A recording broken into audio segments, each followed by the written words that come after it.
Our head boys soccer coach, Brian Warzeka, had a great idea to run a Red Bandana soccer showcase. We feel these events are really important because it shows that sports are bigger than the individual.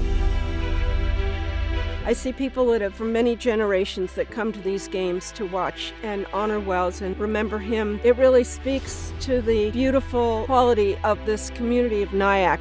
Our athletes want to embody the characteristics that he displayed. If they get down early in the game, they say, hey, we got to continue to fight and persevere as Welles did on 9/11. They're proud to be part of this event, proud to go to the same high school that Welles Crowther went to. When I first heard of Welles' story, I was really inspired by his courage and bravery and selflessness. Welles' story really inspires me a lot because he took major risks. He's always a team first player, and that's what I really like about him.